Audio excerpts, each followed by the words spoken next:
Hello, everyone. My name is Angelique Jackson, film and media reporter at Variety, and thank you so much for joining me for this special SAG Awards Q&A for Small Acts. And joining us is the Oscar-winning filmmaker behind the collection, Steve McQueen, and star John Boyega. Hello. Hey, how you doing? How are you? Hello.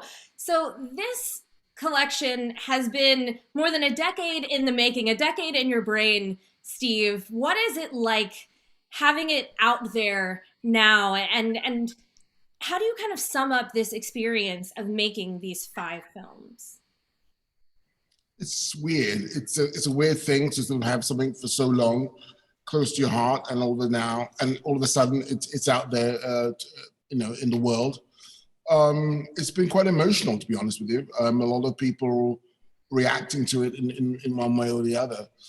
But I think the most prominent feeling is a sense of, how can I say, a sense that we have attempted and in some ways looked at that gap in the canon of British filmmaking, in the canon of who we are as British people, and attempted to sort of fill it with the stories that had been missing. And John, for you? I think it's a good moment from how I've been experiencing it. It's obviously people on ground have been watching each episode. Some people in order, some people have caught random films. But for me, it's just about the feedback. People have been enlightened, especially being out here in the States right now. This is kind of like their first exposure to Black British history in this way. And the aesthetics, the music, the food. It's been like quite of an education for a lot of people, and for me as well, because I wasn't in all of them. So even watching Mangrove, Lovers Rock, I was just like, okay, like there's a lot to learn. So it's been fun hearing everybody's feedback, and then also, as Steve has said, it's definitely filling a gap, and increasing the canon for those of us who work really, really hard to show a very, very unique history. I was reading an interview, Steve, with you and Leroy, I believe, where Leroy was saying that people from his past have come back after seeing these films. Oh, wow. And apologized or told him that they understood what the experience was like. What has it been like to talk to him and to hear how this has impacted Leroy personally? Well, it's changed his life. I mean, it's not an if or but or maybe. That's the power of art. That's the power of what film can do. How people look at him. I mean, one of the people who contacted him was a person who was, if you could say, a rival or enemy, a white police officer who contacted him after, 30 odd years. Sort of seeing it through his own experience, as it were. So it's been quite fundamental for Leroy. It's been pretty profound. Even his family, even his sister said, "Oh, now I understand." John, were you gonna jump in? Well, I haven't actually contacted him after this, but I've seen various interviews, and I know he was doing the rounds on radio shows and speaking about also his book. And from social media, it looks like he's having a whale of a time, and it must be a big life difference for him, But also the importance of the recognition for what he went through and the decisions that he made. I'm curious to know what kind of questions he's got, because there was a lot of questions as to his motives and motivations for this. So that's where my curiosity is. But apart from that, I've just, been seeing him have a good time and go back through a history that he really, really cares about. I mean, at the end of the day, that seems to have very much been the whole goal of these films, was the idea of how art has such a transformative power. Just going to the proverb that the series, or that the collection is based on, about if you are the big tree, we are the small axe. Why can art be so powerful in this way, and in conversations, especially about things that for a long time, it seems, people weren't really ready to hear about, not ready to talk about, but a lot of people hadn't been ready to hear these things. And now we're kind of in this space where not only are we talking about it, especially Black people are talking about it, but people seem to be hearing us in a different way. So where does art fit into that conversation? Well, it is an art form, so that's where art fits into it. But it's also having the keys to sort of have your hands on the power to make those things. I mean, our stories started from 68 to 84. I mean, those films should have been made in their time, but Black people were not welcome in the film industry or the television industry. We were not welcome. We were not given the keys. So that's been the difference, that people had over the last, I would say, 10 years, things have taken a real change. It's been a bit of a sea change in Black artists, filmmakers and actors and whatnot, having the power to actually make things that they care about in a way which cannot be ignored. I mean, you think about things like Do the Right Thing in 1989, which wasn't even nominated for Best Picture. Do you know what I mean? I mean, that couldn't happen now. That couldn't happen now. Absolutely. And that's about us having the hands on our own, having our own destiny, having our hands in a way to control our own destiny. That's what it's about. And that's what Small Axe was about. And you also, in crafting this collection, have talked about the importance of having it in the home. These are 5 films, but instead of planning them each for a theatrical release or all 5 of them to be in theaters, we've talked a lot about why it was important to be able to see them as a family at home in your personal space. Kind of talk to me about that intimacy of this release and why they kind of needed to be, I guess I'm going to say it again, in the home. Well, again, I'll just start off and when John will finish. But what I'll say, these are five feature films which were made for television. This is nothing new. You get it in Arte in France or ZDF in Germany. This is sort of a way of. This is how filmmakers in Europe actually honed their craft. We didn't have Hollywood. We had television. So this is nothing new, and it was always made in ethos of Small Axe. Accessibility and generosity. So sometimes, as an artist, you got to go where people are at. You got to go where people are at. And the fact that on a Sunday night, families were sitting together and having discussions about the past. Sometimes for the very first time, grandmothers, grandfathers, husbands and wives with their children were discussing, "Oh, mom, dad, did this happen? How did it happen? People were telling stories for the first time to their kids." And things were being sort of resurrected, and that was extremely sort of powerful. Anyway, yeah. When I think about that, I of course think about Roots as like that seminal moment where families sat at home and watched something and really got a chance to dive deep. Go ahead, John. It's like the rite of passage film. Absolutely, you learn about history. Much like watching Hidden Colors. Well, let's talk about y'all's collaboration on this project, because this was a chance for you to work together for the first time, but I know you both were admirers of each other's work. So, John, what was it about Steve that made you want to sign on to play Leroy and be part of Small Axe? I think for me, for a long time, my education of film hasn't always come through the passion to want to do it. It's just because I like watching it. And for me, being exposed to Steve's work, I was just a mere audience member. No interest in joining filmmaking. But it's the emotion that I feel when I watch his projects, and it's the characters, the actors that are involved that I love.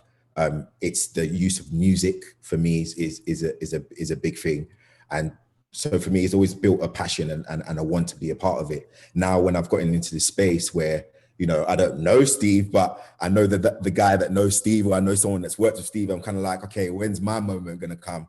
And kind of being in a big franchise, it's kind of like luxury jail sometimes for an actor when you want to do something else, because remember, in a franchise you're working on one character for many years, which can starve, your other muscles. And in wanting to be in something where I knew that I'd play a different type of role, a different type of man, and then knowing Steve through, we're all part of the same industry. So I've heard about Steve's directing style. I was just really, really curious and excited to have the opportunity anyway to be a part of it. And when it came through, I was just kind of like, I remember telling Femi, being like, this is this is my moment. You know, this is my moment to collaborate and to find something new in this. And Steve, for you, I mean, you said that John was in your mind to play Leroy, but even still, that he is like this new actor on the scene, that he's like audiences had never seen him before. What was it that made him perfect for this role, but also maybe that impressed you about the portrayal? Well, you know, I saw John for the first time with Attack the Block, and when I saw him Attack the Block, I thought, oh my God, this guy could hold the screen. There's not many people who could do that. You know, someone, you know, with John, there is presence in his absence. You know, you can hold him eat. I'm sorry, I don't embarrass you, but John Boyega eating cornflakes is interesting. You know what I mean? That's so the ordinary becomes extraordinary. He can hold the screen. And I remember seeing him in Attack the Block, and I met him as a young person. I don't know if you remember, John, I met you, and you didn't remember. And you were a lady at some reception somewhere. And I said, I said hello to you, and you know, you were a bit nervous, a young man on the scene.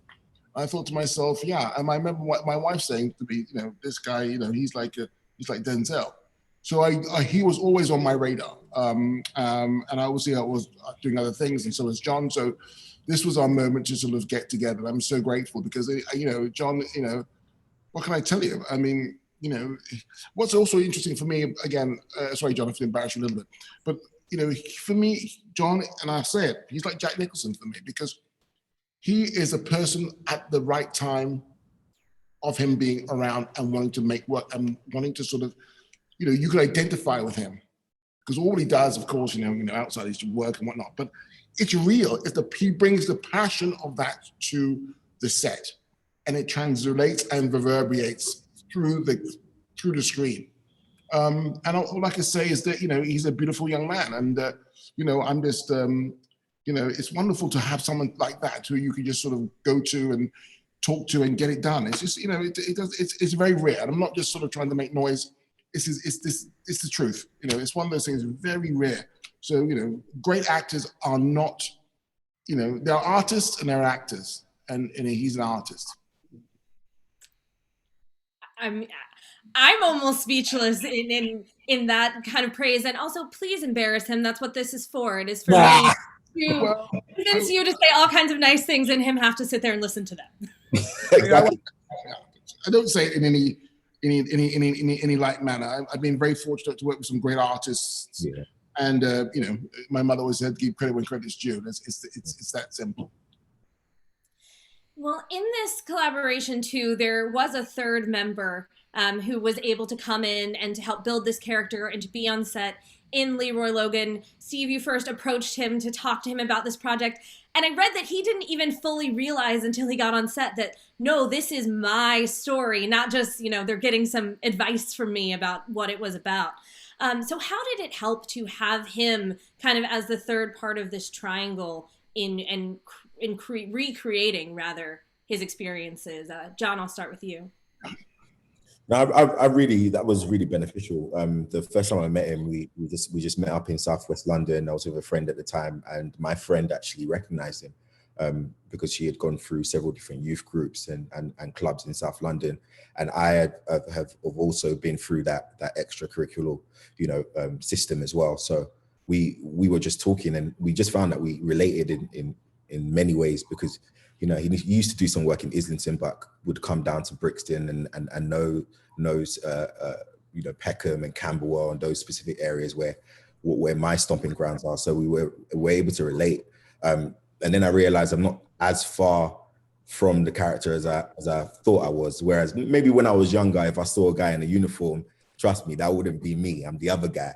But it's in this scenario, in approaching it as an actor, it was good to just explore his humanity first. We didn't even get into the you know, the brutal, you know, discrimination that he went through and everything. I just wanted to know what type of guy he was. And this is a guy that would live next door to me, would be downstairs, a guy that I knew I'd know. So that created a good line of relation to then kickstart, you know, the character development for the role. And Steve, I'm sorry, I think I cut you off. Please go ahead. No, not at all. I was just say hand it please to John to start off. Leroy, yeah, he came to set one day, and it was actually the day when Leroy was at the youth center, and he was sitting there actually with his wife and Lee John, who plays his best friend in the film, and they were watching the scene where Leroy walks into the youth center to talk to this young man who's playing the piano. And as he approaches him with his friends around, all the people leave the room. Mm. And there's a scene where eventually that young man leaves the room. And I think it was him seeing that, him witnessing that. I think it was a punch to the stomach, actually winded him, because I remember him saying that would happen often. So he saw himself in that situation where it happened when he walked into a room that the young black people would leave. So it really did wind him, and I think that's a really huge impression on him on that day. It seems to have been his time as a police officer, and especially in those early days, to have been a very isolating experience, a very lonely and tough time when you think about the idea of him trying to make change from the inside but being called a coconut or an Oreo by the people in the neighborhood. How did you work through those experiences that he faced and in bringing them to the screen, both John, for you, getting into that space emotionally, and Steve, with you, portraying it in a way that people could really understand? I think it was split into two parts for me, because just given what was happening in reality, it just couldn't help but have a huge impact of development of this role. And the first half was obviously before COVID or any of the restrictions, any of the stories that we've been impassioned over throughout 2020, and the world was significantly different.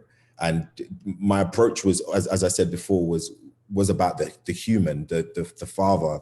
There was a sense of family. Remember, Steve, we had a beautiful day where it was just us, playing the family game, the scene in the living room with the whole family. I remember that also translated on set, because we all of a sudden were transported to our childhoods, and we could feel the aesthetics of that moment. And so it feels to me like the first half was just about character, the man, the father, the husband.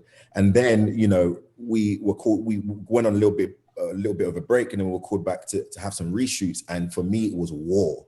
It was the anger. It was the need to not have any kind of self-control or professionalism, or to be emotionally intelligent. It was just about how you would react in the moment, the passion, the anger, the frustration, and it was just about conveying that, because it felt like I don't know why I was reading the pages of what we were about to pick up, and I was just like, it feels like the time in real life matches up with the scenes that I now need. And for me, it was kind of like I told Steve, I remember the first day I was just like, I need this. This is my therapy right now. I need this to be able to shed this emotion somewhere, and those scenes for me stood as something quite profound for Leroy's character development. Until by the time we were done, I'm like, wow, we came full circle because of these two different stages: the man, and then the anger that drives the man, the motivation that drives the man, and obviously the love. I think also art was imitating life a little bit there, because again, I just feel that there's a moment where, and that's why I call it art. That's why I talk about artists, because nothing is divorced or devoid of who you are as a human being and bringing stuff in. And again, it's and that's the craft. That's the craft, and that's why I sort of bring that situation of the surrounding sort of situation which we're going through in 2020. And again, I don't want to go into this too deep, of course, because we've talked about it till the cows come home. But this is one of those things. John gave his amazing impassioned speech to thousands of people in Hyde Park, and guess who was in the audience? One of the thousands was Leroy Logan, and that happened in the breaks. And then when he came back, he brought that to set. But also, what we gave John and what John gave us Mr. Boyega. It was amazing. That's what it was. It was about the world. Sometimes, if you're lucky, art could be a sphere. So however it rolls, it's perfect. And that's what happened in the sequence. Unfortunate, I will say, sequence of events. But for us, it was well used to sort of talk about this particular film. So that's it. Yeah. Absolutely. I mean, what a kismet, what a beautiful moment, that general idea that your paths crossed both on screen. John was fearless. There was a fearlessness and a certain kind of a control. He had to go there. We needed him to go there. You see, and that's why I'm indebted to sort of the young people who, for example, marching, about the death of George Floyd and so forth and whatnot within the situation with COVID. So as an artist, also that amplifies too, you see? And we're talking about 1984, you know what I mean? We're talking about, no, actually 1983 we're talking about. This is when Leroy Logan joined the police. And where are we now? 2021, not much has changed. No, but that's why it is so incredibly important that we have art and artists who are willing to tell the whole truth and to really dig in deep to stories like this. And of course, Red, White, and Blue is one of the 5 stories in which we present the humanity of Black people, and Black people particularly in the West Indies communities in Britain. It's like you said, filling that gap in cinematic history. John, when you now look at the other 4 films that you were not a part of, is there a story that you're like, man, I kind of wish I could have gotten in on that one too? Man, that was pure vibes, man. Oh my gosh, that was pure vibes. If you've never fallen in love in London, even today, you just won't, it won't hit you the same way. Lovers Rock for me is so personal. It's so unique. It reminded me of me when I was like 16. That first step as a man into the world of relating to somebody that's not blood. You know what I mean? It's just filled with so much emotional ups and downs. I don't know. I felt quite connected to that one. Mangrove was also one of my favorites as well. But for me, it was just that feeling of us enjoying ourselves, seeing our people happy, and the music, seeing everybody vibing. I'm a vibe guy in it. This is, if I wasn't acting, obviously I'd just be one of these guys at the top of the butchers that had a party every week. So I like that kind of energy. So for me, I wish I was shaking a leg there. And since you are here with us as well, I will ask you to kind of speak for the assembly of actors, this just impressive stable of thespians that all joined Steve for these 5 films. What is it like working with him? And then also just to see so many other young Black actors and people who are established, but also people who are just, kind of getting their big moment through these films. What has this experience been like? I mean, I come from theatre, and with theatre, obviously, it's quite a different process in terms of performing. Once you perform, you're left alone. There's no one there to guide you or to hold your hand. It's just you and the audience and the work that you've done previously, and you're left alone to perform the rest of the night. Any feedback will come after the performance is done. Whereas with film, the collaborative energy of it was quite hard for me to manage, because your job is as important as anybody else's, and sometimes you're practicing, and then equipment falls, and then a director needs another take of this, and because the producer's telling me this, so you're trying to manage character. Because I always tell people, especially my family, when we're watching films, I try to explain it like, that guy is right now, he's on the beach, he's acting as if he's enjoying himself with a cocktail in his hand. It's probably like 3 a.m. That sunlight that you're seeing is some high-powered lamp beating at the back of his neck.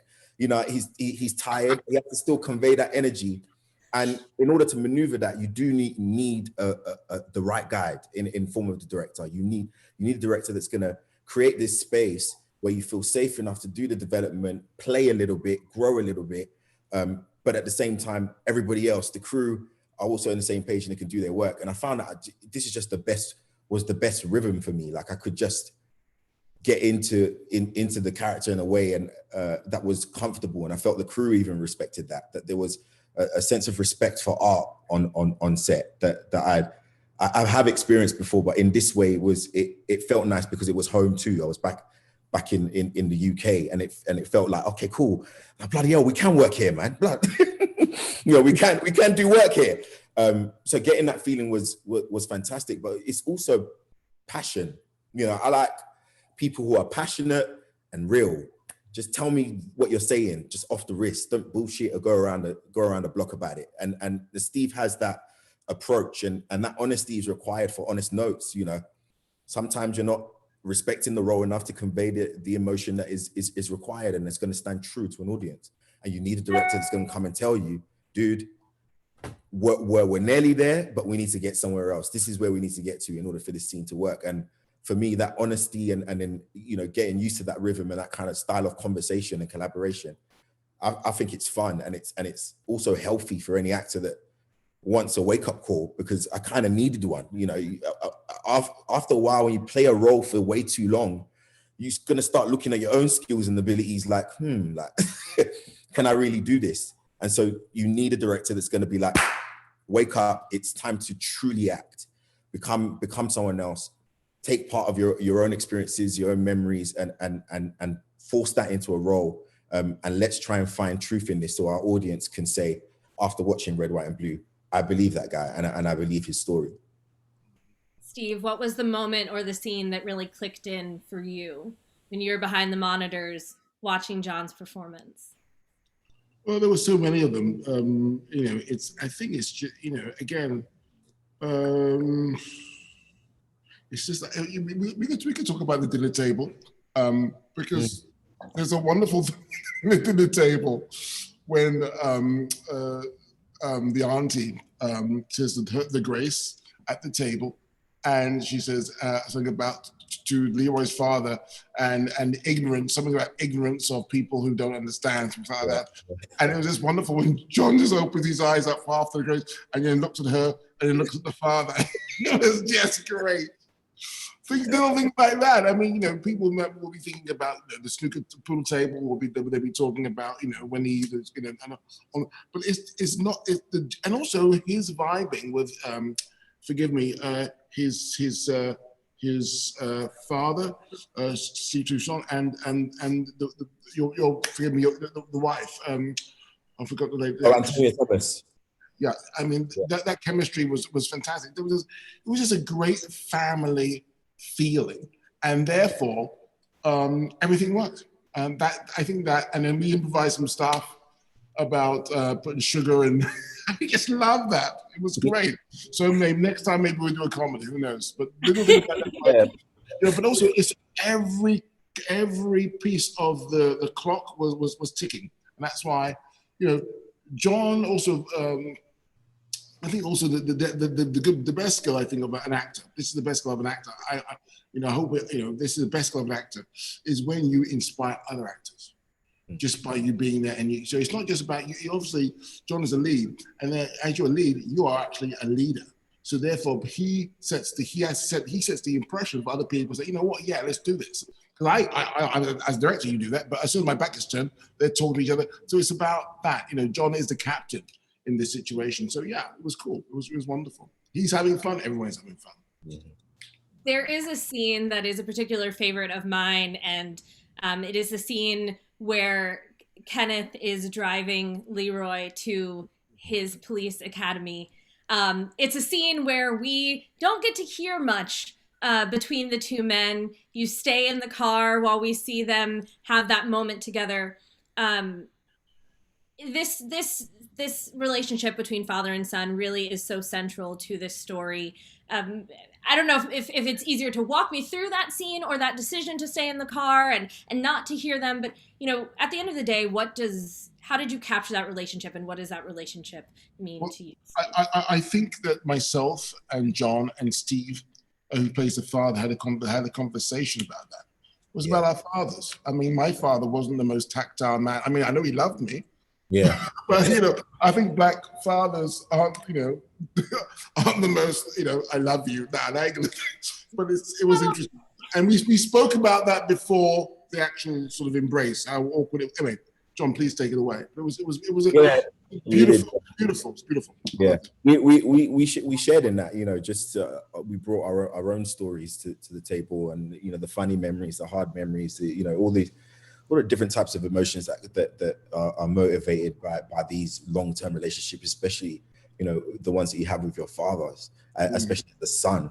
It for me, like I had a frog in my throat every single time we were shooting that scene. You know, that reminds me of so many drives. You know, the drives, you know, drive to uni. You know, the drive to the airport for your dad to drop you off, for you to go and, you know, hustle in LA to go and try and make a better life for yourself. You know, the drive to take me to my Star Wars, you know, training camp once I got the role, and then they were like, you know, you got to leave home now. You got now the drive there. It just it's that feeling of letting go, and also the feeling that many times a lot of the issues that can be between you and your father haven't necessarily been ironed out in a way that's most healthy for everybody's emotions.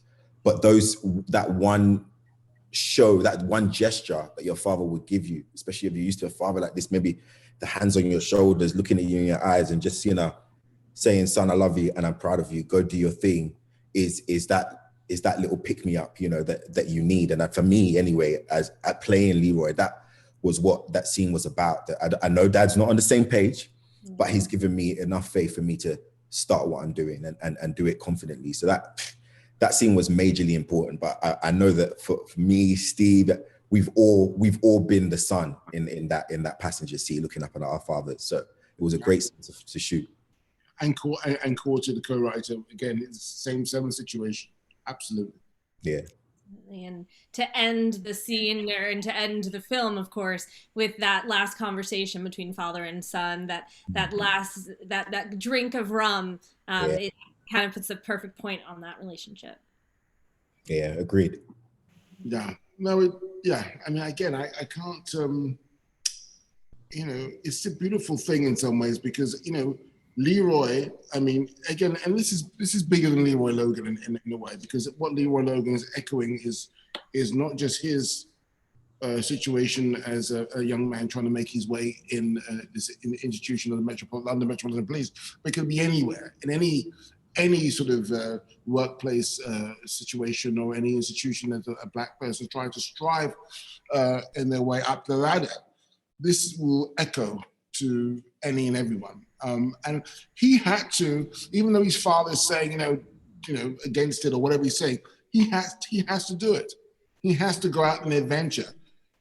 And I want him to, because in some ways, I want him to imagine, to feel that he could do whatever he wants to do, because, you know, he can, but only for him to be stopped by the powers that be. It was one of those things that's why I respect, you know, people like that, because you have to keep keeping on. You can't just sort of, you know, accept nonsense. No, you got to go for it. Well, we thank you for going forward and for sticking with this project. And I hope that those who are watching this conversation continue to tell people to watch Small Acts, this collection of 5 films that are available in the US on Amazon Prime Video. And thank you both for joining me for this talk. Much appreciated. Thank you. Take care. Take care. Bye. Bye, everyone. Bye.